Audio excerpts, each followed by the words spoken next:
नमस्कार दोस्तों, आप सभी का स्वागत है हमारे चैनल धीवर क्लासेस में। आज हम लोग देख रहे हैं मासिक असाइनमेंट कक्षा 9 विषय गणित माह अगस्त। इस वीडियो का बनाने का उद्देश्य आप लोग का मार्गदर्शन करना है। पहला क्वेश्चन पढ़ते हैं। पहला क्वेश्चन है सही विकल्प चुनकर लिखिए। सभी एक एक नंबर का है। तो पहला क्वेश्चन में पहला है बहुपद x y z की घात क्या है। तो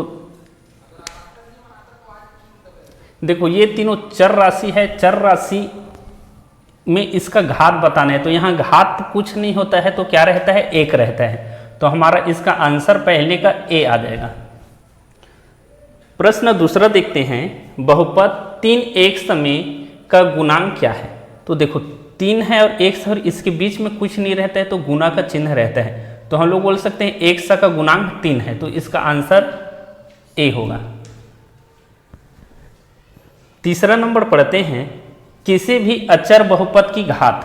अब देखो कोई अचर बहुपद है। अचर मतलब क्या होता है, चर मतलब x y z होता है, x y z या जो भी है, तो ये सब क्या है, चर है। और अचर बोलेंगे तो कोई भी संख्या लिखेंगे, 2 है, 4 है, 10 है, 100 है, तो ये सब क्या है, अचर है। तो अचर बहुपद का घात क्या होता है। तो अचर बहुपद की घात हम लोग देखते हैं, एक कोई भी ले लेते हैं 2, तो इसका हम लोग ऐसा। तो जब किसी भी देखो किसी भी चर राशि का घात अगर 0 होता है तो हम लोग क्या लिख सकते हैं, 1 की घात 0 बराबर 1। और ये किस में, गुणांक में है। तो 2 गुणित 1 बराबर क्या आ जाएगा, 2 ही आएगा। तो हम लोग 2 को हम लोग ऐसा भी लिख सकते हैं। तो हम लोग कह सकते हैं कि किसी भी अचर बहुपद की घात 0 होता है। तो ऑप्शन में हमारा 0 कहीं भी नहीं है। तो ये जो लिया गया है ये आप लोग का विलोपित हो सकता है और इसका सही आंसर इनमें से कोई नहीं है। चौथा देखते हैं, किसी वर्ग बहुपद में अधिकतम कितने पद हो जाते हैं। वर्ग बहुपद मतलब कोई भी एक बहुपद है जिसका ऐसा x की घात प्लस 2x प्लस 1 बराबर 0। तो ये क्या होता है, वर्ग बहुपद है। तो इसमें अधिकतम पदों की संख्या कितनी होती है, 3 होता है।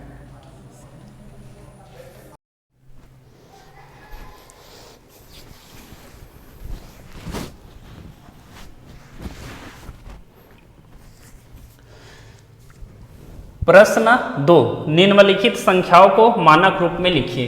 ये एक संख्या है, देखो दशमलव के बाद 0 0 0 0 ऐसा करते करते 8 5 2 है और इसको हमें मानक रूप में लिखना है। और ये उसी का दूसरा क्वेश्चन है, ये है 8 0 2 और 0 0, इसको मानक रूप में लिखना है। तो मानक रूप होता क्या है, थोड़ा सा समझ लेते हैं, ठीक है। कोई भी देखो 0 है, दशमलव है, 0 0 0 0, कुछ भी अंक लिख लेते हैं, 2 5 4 है। इसको हमें मानक रूप में लिखना है ना, तो हमें दशमलव को यहाँ लाना है। दशमलव को ये बायां हो गया है, बायां से दायां ले जाना है दशमलव को। तो दशमलव को यहाँ खिसकाएंगे तो हम पहले 0 को गिन लेते हैं, 1 2 3 4, 4 पर 0 है और हमें दशमलव यहाँ लाना है। तो इसके करके 5, तो हम इसको लिखेंगे 2 5 4, जितना अंक है उसको लिख लेंगे। उसके बाद यहाँ दशमलव लगाएंगे। तो 1 2 3 4 5, 5 अंक के बाद दशमलव लगा है तो यहाँ 10 और इसकी घात -5। ये -5 क्यों हो, क्योंकि दशमलव यहाँ बायां से दायां जाता है तो 10 की घात जितना बार खसका है दशमलव उसको लिखेंगे और उसमें माइनस का चिन्ह लगाएंगे। और इसी का एक सेकेंड और देखते हैं, 6 4,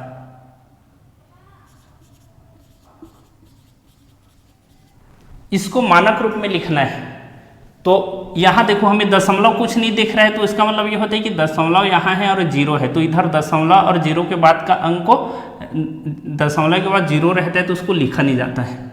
तो हमें दशमलव को देखो यहाँ बायां से दायां चला, अब दायां से दशमलव यहाँ आएगा तो दशमलव यहाँ आने था। हमें अंक को पहले जितना अंक है उसको लिख लेते हैं, 6 4 0 2।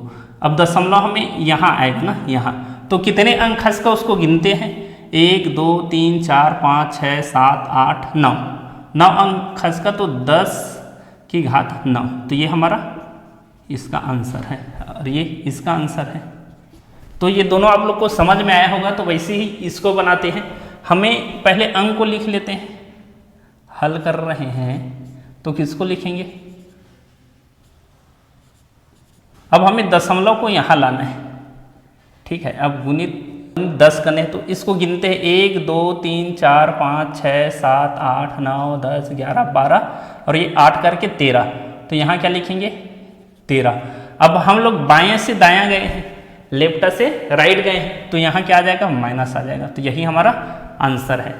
आप लोग का बुक में यही सेम क्वेश्चन है, लेकिन वहाँ आप लोग ध्यान से गिनोगे तो यहाँ देखो 0 कितने बार आया है? 12 बार आया है, लेकिन उसमें 0 11 बार आया है 8 करके, तो उसमें आंसर आया है -12 आया है, 10 की घात -12। तो आप लोग को ध्यान से देखना है, समझना है आप लोग का। आप क्वेश्चन पेपर में इसको ध्यान से पढ़ोगे तो जितना 0 है उतना 0, और जिस अंक के बाद आपको दशमलव लगाना है लगा के आपको माइनस का चिन्ह लगाना है 10 की घात में। सेकेंड इसका देखते हैं। देखो हमारा दशमलव यहाँ आएगा तो हम लोग लिख लेंगे, पहले अंक वाले को लिखते हैं। अब देखो दशमलव यहाँ आया है तो कितना अंक है? 1 2 3 4 5 6 7 8 9 10 11 12 13 14 15। तो हम 10 की घात क्या लिखेंगे? 15। लेकिन यहाँ माइनस नहीं आएगा। माइनस क्यों नहीं आएगा? क्योंकि यहाँ राइट से लेफ्ट आया है, ठीक है। राइट से इधर, दशमलव इधर आया है, दायां से बायां आया है, तो उसमें माइनस का चिन्ह नहीं लगता है। 9 क्लास का मैथ्स अच्छे से समझना है और चैप्टर वाइज पढ़ना है तो प्ले लिस्ट में जाइए। कक्षा 9 क्लास का प्ले लिस्ट बना है, उसमें वीडियो पूरा चैप्टर वाइज और प्रश्नावली वाइज पूरा डला हुआ है। आप लोग को वीडियो पसंद आ रहा है तो चैनल को लाइक कीजिए, सब्सक्राइब कीजिए। प्रश्न 3, निम्नलिखित को सरल कीजिए। 243 की घात 1/5 है, तो इसको हल करना है। तो 243 की घात 1/5, तो 243 का हम लोग एलसीएम निकालेंगे तो 3 × 3 × 3 × 3 × 3, यानी कि 3 का गुना आपस में 5 टाइम करना है। तो इसको हम लोग क्या लिख सकते हैं? घात के रूप में 3 की घात 5, और इसके ऊपर और घात है 1/5। तो घात को घात है और घात का घात, तो घात का आपस में घात का घात वाला a का घात m हो और इसके ऊपर और घात हो तो घात आपस में क्या हो जाता है? गुना हो जाता है। तो ये देखो ये दोनों आपस में गुना हो गया। तो देखो ये 5 से 5 एकम 5 और ये 5 एकम 5, और 1 का गुना 1 के साथ करेंगे तो 1, तो 3 का घात 1 हो जाएगा, अर्थात 3 आएगा। तो इसका आंसर हमारा क्या हो जाएगा? 3।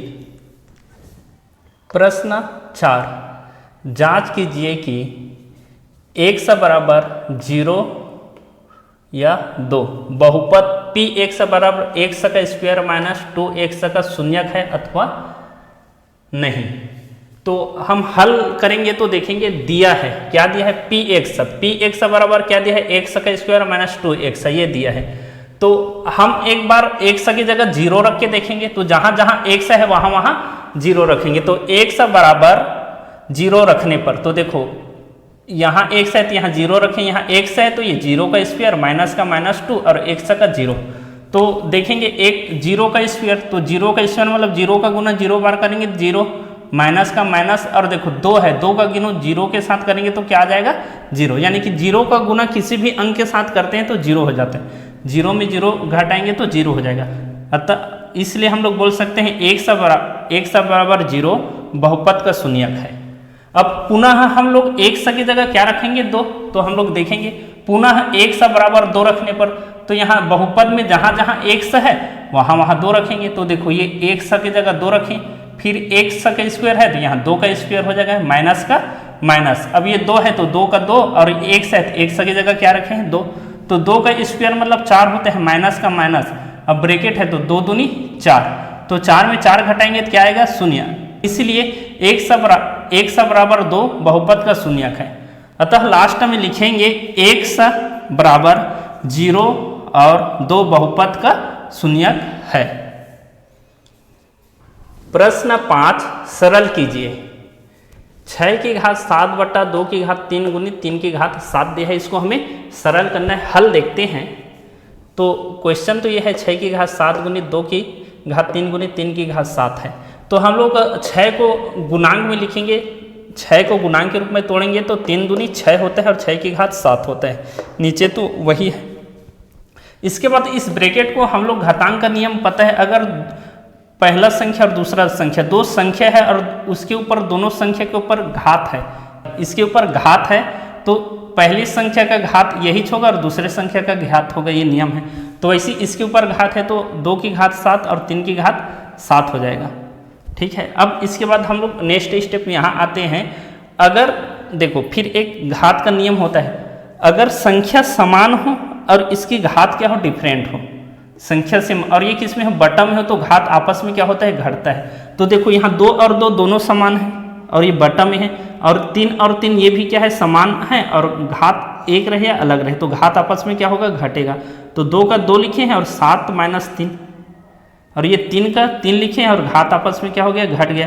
तो 7 में 3 घटाएंगे तो 2 का घात 4, गुना का चिन्ह है तो गुना, और 7 में 7 घटाएंगे तो 0, तो 3 की घात 0, ठीक है। अब हम लोग इधर देखते हैं 2 की घात 4, 2 की घात 4 गुणित 1। अब 1 कैसा है, हमें पता है किसी भी संख्या का घात अगर 0 हो तो उसका मान 1 आता है। तो यहाँ क्या था, 3 की घात 0, तो 3 की घात 0 बराबर 1 आएगा, तो 1 हुआ। तो 1 का गुना 2 के साथ करेंगे, 2 एकम 2 और इसका घात 4 है तो 4 ही होगा। तो देखो 2 की घात 4 मतलब 2 का गुना आपस में 4 बार करेंगे, 2 दूनी 4 दूनी 8 दूनी 16, तो 16 हमारा क्या हो जाएगा, आंसर हो जाएगा। प्रश्न 6, बहुपद p(x) बराबर 4x की घात 4 धन 2x की घात 2 माइनस 3x धन 2 का मान ज्ञात कीजिए जब x बराबर -1 हो। तो हम हल करेंगे तो हमें दिया है px बराबर क्या दिया है, 4 x की घात 4 धन 2x की घात 2 माइनस 3x प्लस 2। अब x बराबर -1 रखने पर, यानी कि इसमें जहाँ जहाँ x है वहाँ वहाँ हम लोग -1 को रखते हुए जाएंगे। तो देखो यहाँ x है तो इस x की जगह क्या रखे हैं, -1। यहाँ x है तो देखो -1 की पावर 4 है, तो यहाँ x की पावर 2 है तो यहाँ क्या रखेंगे, -x की पावर 2, और यहाँ -3x है तो -3 का -3 और x की जगह -6। अब इसको हल करेंगे तो देखो ये 4 का 4 है और -1 का गुना 4 बार करेंगे, यहाँ सम है तो इसका आंसर जो आएगा प्लस में आएगा, तो 4 एकम 4, ठीक है। ये -1 का गुना 2 बार करेंगे, -1 गुणित -1, तो इसका आंसर भी क्या हो जाएगा, 1 हो जाएगा। अब ये 3 है ना, तो -3 गुणित -1, तो 3 एकम 3, और ऋण का गुना धन, तो ये धन का 3 और ये धन का 2। अब इधर देखते हैं 4 एकम 4, ये धन का धन है तो धन, 2 एकम 2, 3 और 2, तो इसको आपस में जोड़ेंगे, 4 2 6, 6 3 9 2 11, p-1 बराबर 11, अतः p-1 का मान 11 होगा, यही हमारा आंसर है। प्रश्न 7, बहुपद। देखो एक बहुपद दिया है और ये बहुपद है, ये दोनों बहुपद के योगों में से इस वाले बहुपद को घटाना है तथा प्राप्त बहुपद का घात ज्ञात करना है। तो हमें 2 बहुपद दिया है, इस 3 बहुपद दिया है, तो ये दोनों का योग ज्ञात करना है। योग आने के बाद जो योग आएगा उसको इस बहुपद के साथ घटाना है। तो हम लोग को देखते हैं, ऊपर वाला बहुपद है x की पावर 4, x की पावर 4 धन 3x की पावर 2 प्लस 2x प्लस 6, और ये वाला बहुपद है x की पावर 4 माइनस 3x की पावर 2 प्लस 6x प्लस 2। इसको हमें क्या करना है, योग ज्ञात करना है। तो करते हैं, देखो x की पावर 4 और x की पावर 4, तो यहाँ एक कुछ नहीं रहता है सामने, तो 1 रहता है, तो 1 और 1 2, और x की पावर 4। देखो ये धन का 3x की पावर 2 है और ये ऋण का 3x की पावर 2 है, तो ये आपस में कट गए, आपस में कट गए। अब हमारे पास क्या बचा, ये 6 और 2 8, 8x प्लस 6 और 2 8, तो ये हमारा योग करने पर ये प्राप्त हुआ। अब हमें क्या बोल रहा है, योग में से इसको घटाना ही, योग आया है, योग में से इस वाले बहुपद को घटाना है। x की पावर 3 माइनस 3x प्लस 4, इसको देखते हैं x की पावर 4। देखो यहाँ x की पावर 4 है और यहाँ x की पावर 3 है, तो ये x की हमें पावर को, x की घात को हमें देखना है, यहाँ x की घात है, तो आपस में x की पावर 3 वाला x की पावर 3 ही के साथ जोड़ेगा या घटेगा, x की पावर 4 वाले x की पावर 4 के साथ जुड़ेगा ही घटेगा। तो होता क्या है, इसको लिखते हैं। देखो ये वाला बहुपद में से इस वाले बहुपद को घटाना है, तो बहुपद को हम लोग इसको, ठीक है, इसके घातों के क्रम में जमा लेते हैं। इसको घातों को घटते हुए क्रम में, तो देखो 2x की पावर 4। अब देखो यहाँ 0x की पावर 3, तो हम लोग 0 का गुना किसी भी के साथ करते हैं, 0 की पावर 3 है तो इसका आंसर 0 है, तो इसका मतलब कुछ नहीं होता है, तो इसको हमें घात के रूप में ऐसा लिख सकते हैं, प्लस 8x प्लस 8। अब देखो अब इस वाले को घटाना है, तो x की पावर 3 वाला तो नहीं है, लेकिन यहाँ देखो x की पावर 3 यहाँ है, तो हम लोग x की पावर 3 को x की पावर 3 ही के साथ जोड़ या घटा सकते हैं। उसके बाद है 3x है, माइनस 3x है, तो यहाँ लिखेंगे माइनस 3x, और ये प्लस का 4 है, तो यहाँ आ गया प्लस का 4। जब एक बहुपद को दूसरे बहुपद के साथ घटाते हैं तो चिन्ह हमारा चेंज हो जाता है। देखो यहाँ प्लस है तो ये माइनस हो गया, और ये माइनस है तो ये प्लस, और ये भी प्लस है तो ये माइनस। तो देखो यहाँ कुछ नहीं, तो इसको उतारेंगे, 2x की घात 4, ये 0 है, और यहाँ क्या है 1 है, और किसका 1 है, माइनस का 1 है, तो हमारा क्या हो जाएगा, माइनस 1 की घात 3। अब देखो ये प्लस का 8x है, और ये देखो ये भी किसका है, अब ये माइनस का क्या हो गया, घटाने में ये प्लस हो गया, तो 8 और 3 11x, और 8 में इसको 4 को घटाएंगे तो 4 आएगा, तो हमारा आंसर ये आएगा। तो देखो जो सबसे बड़ा रहता है ना, कोई भी बहुपद है उसमें सबसे बड़ा जो घात रहता है वही उस बहुपद का घात कहलाता है। तो इसमें सबसे बड़ा घात 4 है, अतः बहुपद का घात 4 होगा। प्रश्न 8, निम्नलिखित करणियों को आरोही क्रम में लिखिए। ये हमारा 3 करनी दिया है, इसको हमें आरोही क्रम में लिखना है, यानी कि घटते से बढ़ते। तो जो सबसे छोटा है तो इसको हम लोग पहले हल करेंगे।